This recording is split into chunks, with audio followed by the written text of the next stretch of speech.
آپ نے دیکھا ہوگا کہ جب سے فیلڈ مارشل عاصم منیر کی میٹنگ ہوئی وائٹ ہاؤس میں، اس کے بعد تعلقات پاکستان کے اور امریکہ کے تھوڑے زیادہ اور اچھے ہونے شروع ہو گئے، بہتر شروع ہو گئے.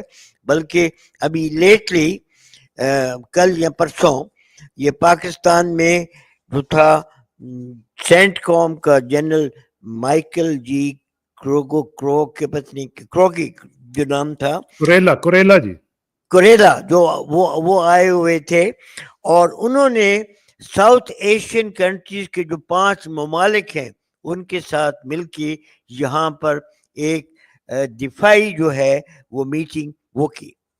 ابھی یہ سوچنے کی بات ہے کہ اگر آج ہم امریکہ کے ساتھ کھڑے ہیں ان 5 ساؤتھ ایشین کنٹریز کے ساتھ، تو چائنا جو ہے وہ بھی ان 5 ممالک کے ساتھ سارک میں جو وہ ہے وہ کھڑا ہے، اور ہم بھی سارک کے ممبر ہیں.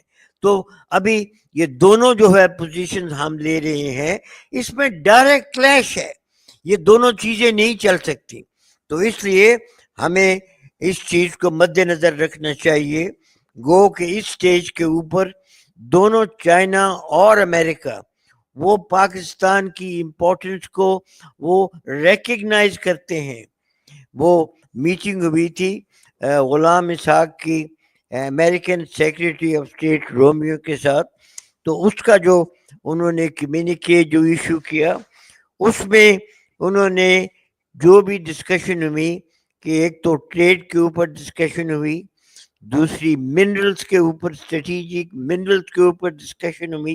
یہ ذرا میں اسٹریٹجک منرل کے اوپر تھوڑی سی اور بات کرنا چاہتا ہوں جی کہ یہ جو ہے یہ عاصم منیر اپیرنٹلی جب وہ ملا ہے وائٹ ہاؤس میں پریزیڈنٹ ٹرمپ کو، تو اس نے اپنی طرف سے ایک بیٹ دی ہے اس کو پریزیڈنٹ ٹرمپ کو کہ پاکستان ان کو یہ اسٹریٹجک منرل جو ہیں یہ آفر کرتا ہے.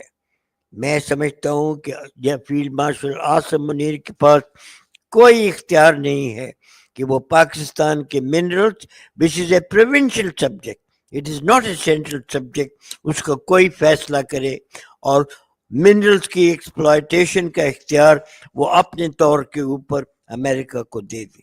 تو جو بھی ڈسکشن ہو رہی ہیں یہ اگین میں کہتا ہوں کہ اگر کوئی فیصلہ کیا بھی گیا ہے، اگر فیلڈ مارشل عاصم منیر نے کوئی کمٹمنٹ کی ہے، تو یہ پاکستان کے عوام کو قبول نہیں ہوگی. اور دونوں صوبے جو ہیں انہوں نے پالیسی بنائی تھی مائنز اینڈ منرلز کی، اس کو ریجیکٹ کیا ہوا ہے. تو ہمیں اس چیز کو بھی مد نظر رکھنا پڑے گا.